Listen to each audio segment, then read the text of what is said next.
Major funding for these programs is made possible by grants from Capital One Bank, New York Community Bank, Eastern Consolidated, M&T Bank, Customers Bank, Meridian Capital Group, Terra CRG, the Wickoff Group, Perfect Building Maintenance, Chase Commercial Term Lending, Chase Commercial Mortgage Lending, Ariel Property Advisors, Genova Burns.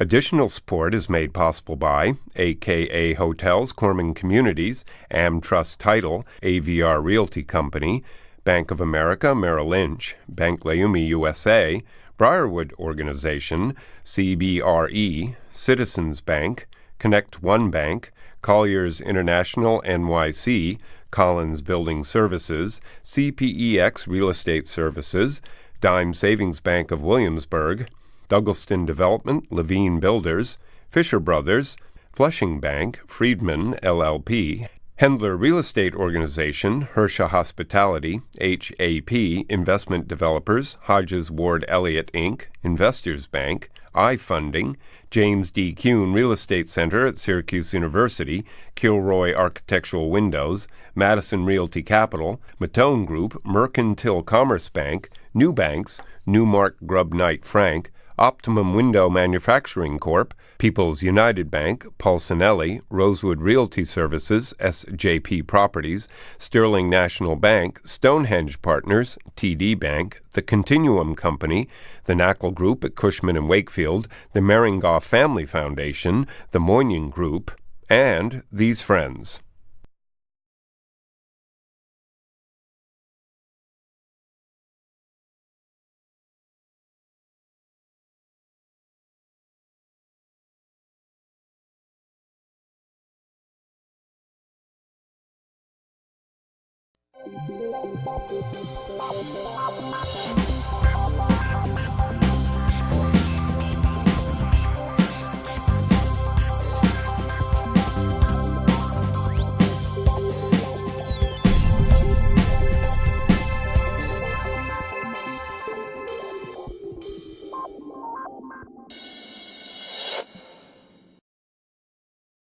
Manja. That's all people want to do is they want to eat. They want to eat all over. They want to eat steaks. They want to eat Japanese. They want to eat French. They want to eat Italian, American. And then they want to eat barbecue. So today, due to the help of my buddy, my executive producer, the man who takes over the show normally, Drew Nieporent. Thank you. He has assembled a group of dynamic restaurant people to discuss the current trends and the state of the restaurant. My guests are from Canada. Yeah. Originally, you're a Canadian.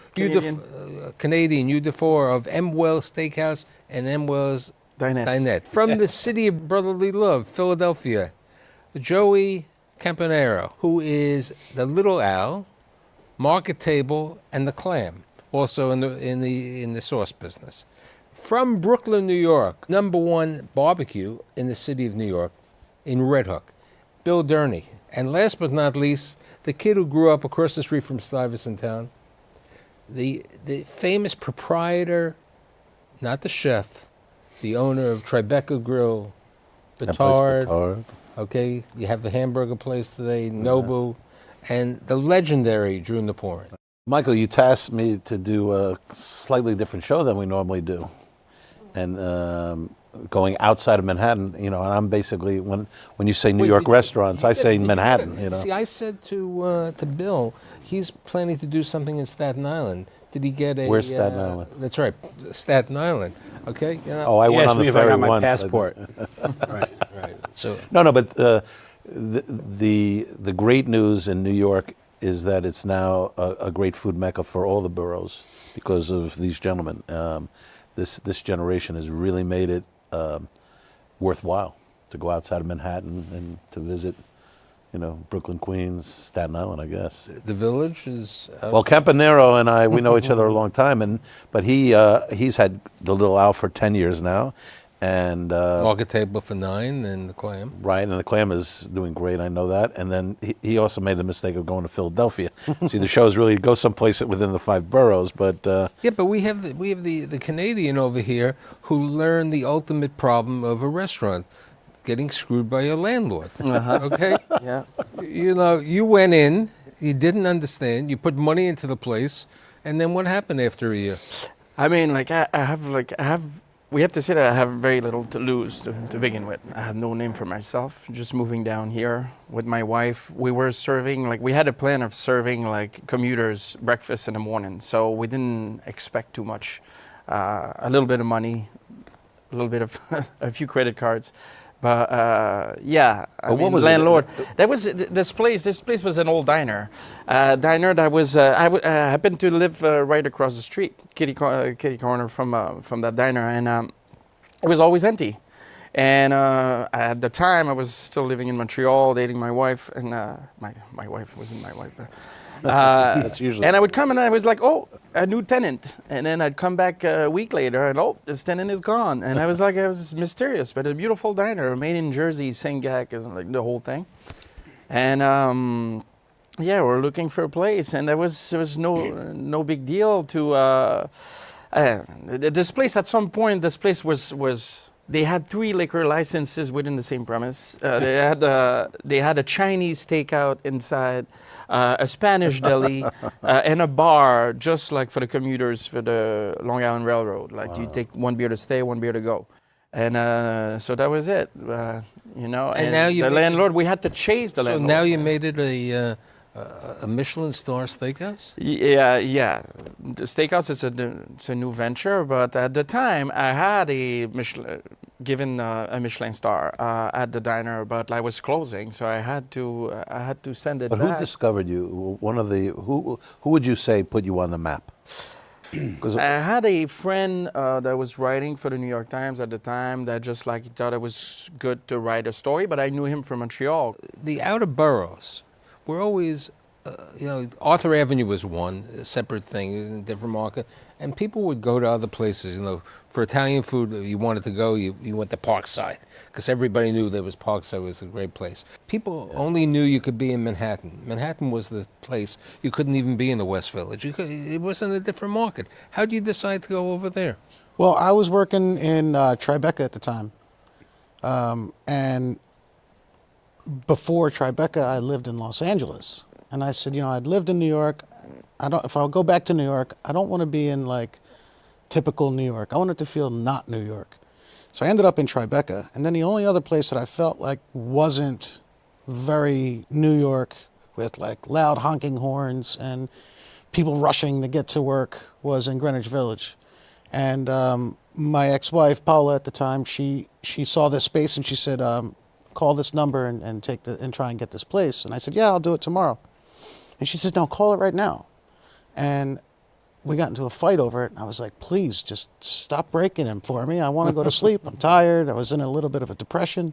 And she said, Joey, call this number right now. And I called it, and I actually spoke to someone at 11 o'clock at night. Wow.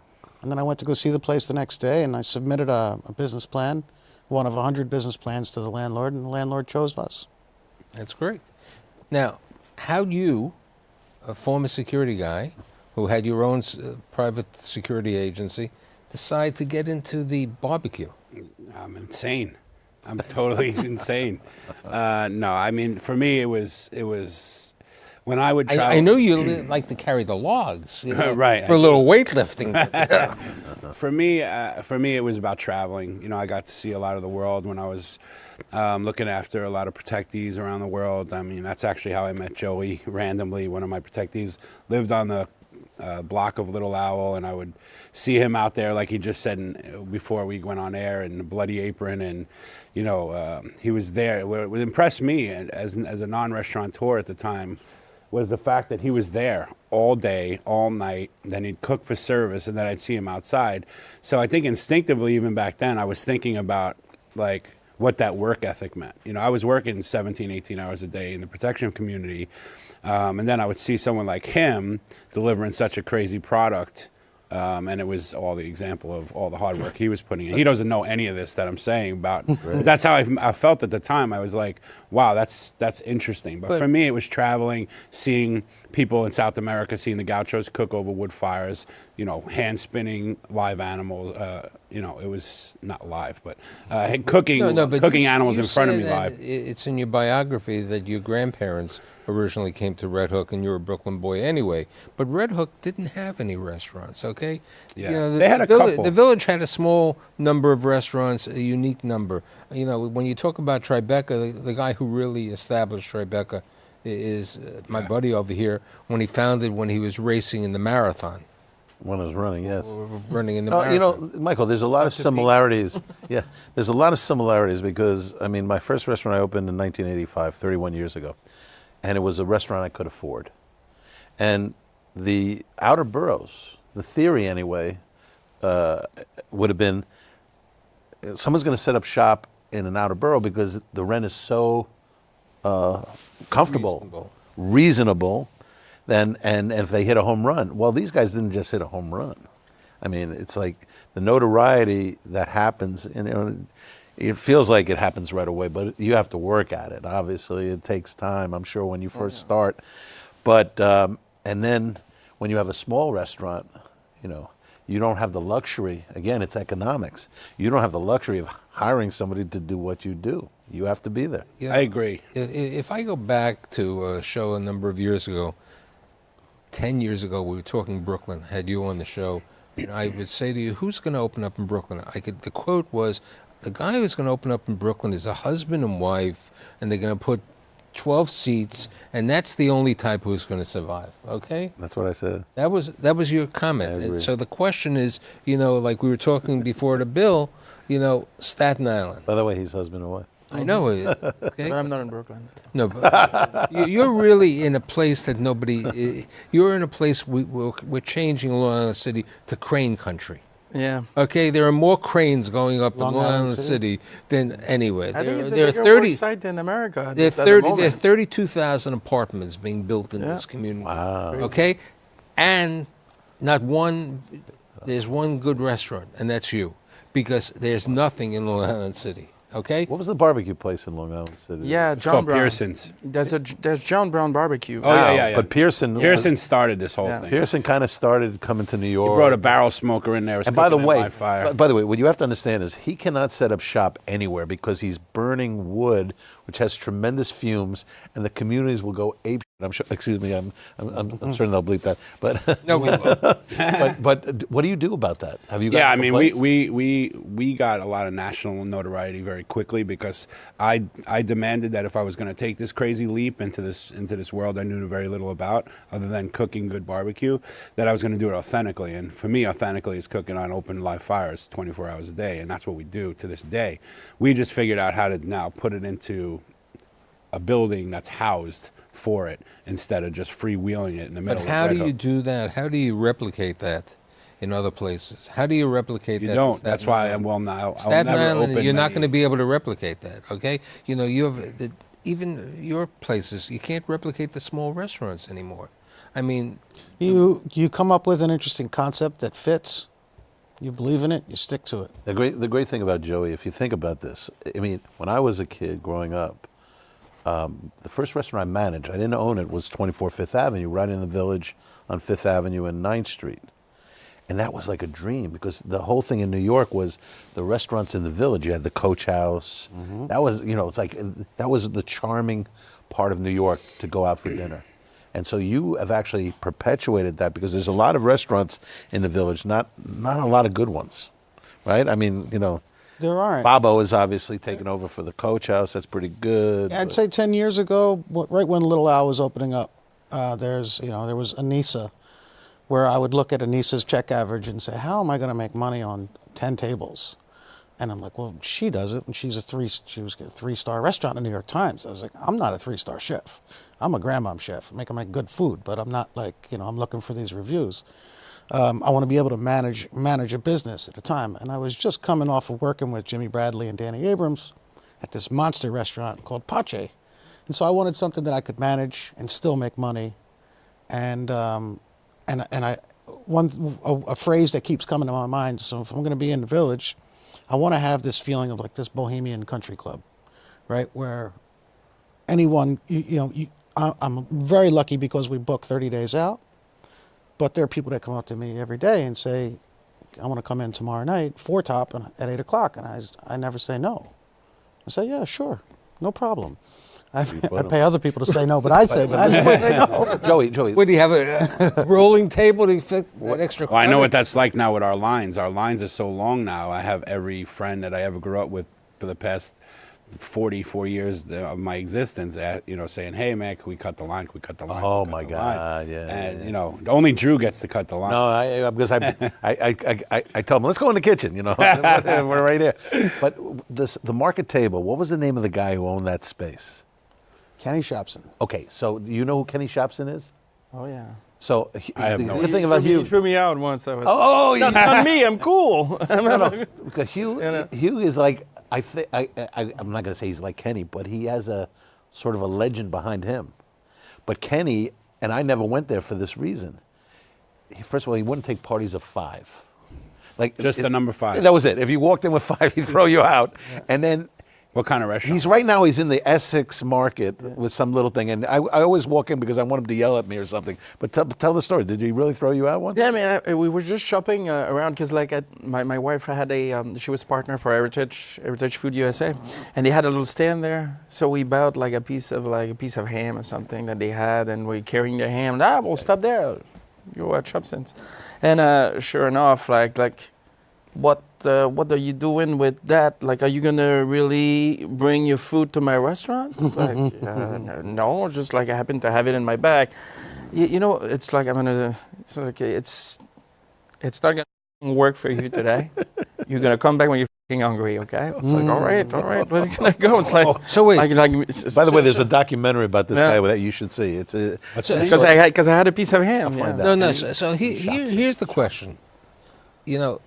You're still alive, and you're still always looking at different opportunities, and all of you are active. Okay, you have how many seats do you have in your restaurant? No, I have 91 seats. Yeah, 91 seats. The Steakhouse. Are you open at lunch and dinner? No, just dinner, and I'm open 3 days a week. 3 days a week? I told you he goes to the beat of his own drum. Yeah, and I was like back in the diner days. I was. Why do you think he looks the most I wouldn't open the relaxed? weekend at night. Anyways. Wait a second. He's working 7 days. Everyone. I work 7 days. No worries. I work 8 days a week. Okay, but the restaurant's only 3 days. 3 days. Yeah. What days? Both of the restaurants? No, I have The dinette. The Dinette is open along with the museum hours. Talk about the dinette, because that's in a school. Or Dinette is very unusual. It's like an exhibit. It changes along with the museum. Right, it's in so the it's museum. very crazy. Yeah, it's a different thing. No one wants to go in that business. So here's the question with all of you. But it's your businesses, are they transferable? Could you go into the catering business? Okay. Ours is. I mean, we do. We're doing that right now. You're in that business. Yeah, we're building a huge. We're doing it a lot place too right in now the for museum. just We have no catering. choice. Yeah, that's mostly it. One of my favorite things is catering. I have a lot of experience with catering from when I lived in Los Angeles and working with Waxman. So I actually have an event space on Greenwich Avenue. It's called Little Al the Venue, and it's the perfect space for the 40th birthday party. Because when you're 40 years old, you don't have that many friends, so it's not a big catering hall. So wait a second. Right. I have a big birthday coming up, so it depends. Well, after that, I'm saying between the 40th and the 50th birthday demographic is about 25 to 30 people for a dinner party. So you have a small private venue. Private event space. It's a private room, which is a storefront on Greenwich Avenue, which we spend a lot of time understanding the value of reciprocation. So, for instance, if you're my client, your guests are my staff's clients. And that's how we speak and that's how we treat. So that person, number one, is going to be in a room, storefront on Greenwich Avenue, looking out onto the AIDS Research Memorial and the transforming neighborhood. It's bustling. There's lots of foot traffic, and everybody wants in. But they can't because it's private. And so as a guest, I feel a little privileged, and I'm thankful to my host for inviting me. So we play on that as much as we possibly can and provide. And that's where he puts the extra people at 8 o'clock for the dinner. That's where it's 4 top. Can I also point out, Michael, that their restaurants really have extraordinary food. I mean, they're really known for something. For instance, I read all the stuff about Hometown. I didn't know Billy. And I just said, all right, if it's as good as they say it is, and it's rare that I go to a place and the proof's in the pudding, This guy is he has a live trout tank in his kitchen. Who does that anymore? And he does a great. Making gefilte fish with the trout. And Okay, the grandma used to put it. No, it's a trout bleu is the famous dish, and this guy makes everything he makes it good. But the kitchen is small, so he has to think about the logistics. So he pan-sears a beautiful chicken and the pastas. I mean, so really, at the end of the day, what makes a great restaurant is the food. What draws people is the adventure. So it's an adventure to go to their restaurants. But isn't it also, besides an adventure, and we alluded it before, it's the personality of the owner. Okay, I think that's important. Okay, that's very important. Okay, even though there are lines, people know the pitmaster, the owner, and your partners are there. You're on base. The same thing. People, as I said to you before, one of my friends, his wife's 40th birthday is coming up. They love it. They're having it in the private room. They want to be there because it's your personality. The same thing with you. You're over there. Maybe it's your wife, really, that makes the restaurant better. The restaurant better? No, maybe. No, the fish thinks from the head. The fish thinks. Remember that. No, and they want to see us. They want to see us. Yeah, I mean, when I'm in New York, which is when I'm not traveling, cooking somewhere else these days, I tap every table every night. I mean, every single table every night. At the end of the day, we're all very aware, and I don't put myself in that category at all. But at the end of the day, New Yorkers that we're serving work extremely hard for their dollars, and I know I could speak for him too, because I've been a guest at his restaurant, or I've eaten at his restaurant. Like, you feel good going away, spending your hard dollars, knowing that it's going to a husband and wife, or it's going to someone who really, really cares about it. The comment a number of years ago that I learned from my buddy over here was, besides touching the tables and other items, he said, it's not only New Yorkers, it's people who are the visitors from the world who want to come to New York. When you come to New York, you're looking at your restaurant. People will find out, even though it's 3 days a week, okay? There are people moving to Long Island City. People do go to Astoria. They've learned about Astoria. Astoria's been over there. One day, definitely. Jersey City might be the opportunity, depending on where the market is. But it's people from around the world come to New York. When they come to the theater, I've done shows on the theater, and the guys, all the theater owners said, people they save their money to come to spend the money in the theater. People who visit New York do the same thing. They save their money to go to your steakhouse. Hey, no offense, they could go to the Palm. It's going to the Palm. It's a different thing. People go to yours. Okay, they can go to a different barbecue or place. Or they can go to, Batard is a unique place. Okay, Tribeca or Nobu. It's a unique place that people want to go to. Experience. It's the experience.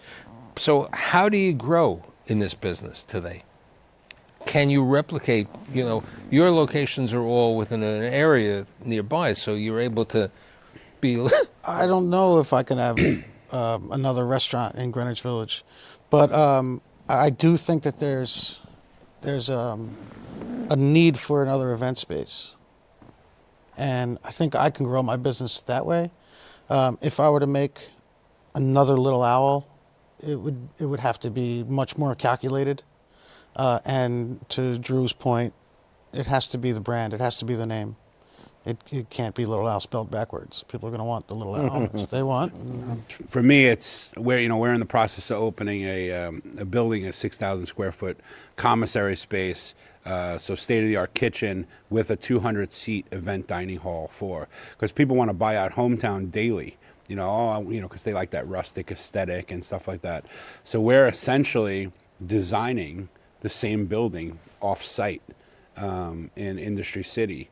In Sunset Park, which was once a fully Latino area. We're in the building where they made Topps baseball cards now. So very cool history to the building. So you're moving into Industry City? Not the restaurant, but our catering event and commissary space is 6,000 square feet, 200-seat catering event space. And on the other side, I agree completely with the name. 100%. We're opening up a 35-seat home fried chicken restaurant that's, from raw and cast iron, but we're calling it Hometown Pan Fried Chicken. and you have to stay on brand. I completely agree, 100%. It's brand and the personalities. I think it's Definitely, it's the combination. So what about? I think there's a matter of sensibility of the place. I mean, I moved from Montreal to New York. It happened very quickly to me here. Like the success came almost too quickly. This is a little crazy. But I think it's a sensibility to the place. I feel like I can move, like I can adapt. I can do all sorts of things. I don't have to take my brand and to force it into someone's. But to have someone people else. come to you and propose the opportunities? Oh, I have a lot of opportunity and stuff. I want to do. I mean, I'm pleased. You're I'm pleased to creative. do what I want. Yeah. You know, I've been like very I mean, blessed here in New There's York. a new office complex being built in Long Island City, not far from you. But this is, it's 800,000 square feet. With WeWork, we were discussing WeWork, We Live. Okay, then major residential developments over there, and there's no good restaurants to speak of in the area. There's no restaurant, but there's nothing. And like I don't believe that you need only people to fill restaurant. You need businesses. You need things, you place to shop. You need hardware store. You need more good restaurants would be good. You're for me. 100% correct. The biggest problem about Long Island City, it's under-retailed. It's under-retailed in general. Yeah. It's not only restaurants. They don't have enough retail. I mean, my joke is you want to go shopping, you got to go to Costco. Okay, That's- I have, Yeah, and it's I have in my Astoria, warehouse you know. there for but you know what I'm Crush, but it's a warehouse. We don't do it. saying. It's a dorm. Like Long Island City is a giant dorm right now where people enjoy the easy commute to Manhattan and they have a little family and stuff. They have doggy daycares every corner, and it's about that. But it is, I'm first and foremost a destination. People come. That's why the 3 days. It's not because I want to be eccentric or because it makes sense for us. So what, 3 because days like a ago? day that's very bad on a Monday where like the neighborhood is not around, it hurts. But I can do all sorts of events, and that's why, like that's how the catering aspect come into play. All these other days, I can throw a party the way I want and get like What's your average check? 110 per person. And Joey? I'm in the high 60s. I think ours is 38. Depends if he comes in. Because the half a pound minimum goes to a pound. Yeah, and he gets 2 checks, one for him, one for his driver. That's right, exactly. As I was alluding, there's an opportunity in the Bronx or up in Jersey City. These Absolutely. I these think gentrify. I there's- mean, you learn from Philadelphia. You don't always do well in the suburbs. No, I think for Manhattan, a neighborhood for young restaurateurs to dive into entrepreneurship in the hospitality industry might be Alphabet City. That's where I would look. And when I was a kid growing up, because I grew up in that area, just to walk across 14th Street, you were taking your life in your hands. Yeah. So, And I'm born and raised in Brooklyn, so I would say where Industry City is, in that surrounding areas of Sunset Park, that beautiful, growing. That's beautiful Latino community is growing. Wow. But And, the and I'm question- hoping that doesn't change. I'm hoping that because they have a lot to say as far as food's concerned. Right. And I hope that more interesting businesses and restaurants grow on there. But restaurants grow by gentrification of neighborhoods also. Yeah, but There's no that's question true. about that. That's definitely true, and that's I'm a reason for my success. Even take Greenwich. Yeah, I mean, we fit, all of us, we fit into a community culture. And if you take bits and pieces of that culture out and move it, then the equation fails. See, Tribeca at the beginning, they didn't want us there. Gentrification was a dirty word. So now it's become a better word. So, all in all, once again, the co-host and the executive producer has outdid himself by bringing a great group. Hopefully, you'll all be back on this and even on my other my life story show. I'd like to thank you, Joey, Bill, Honored to be here. and needless to say, Thank you, Drew. Michael. See you next week. Thank you. Take care.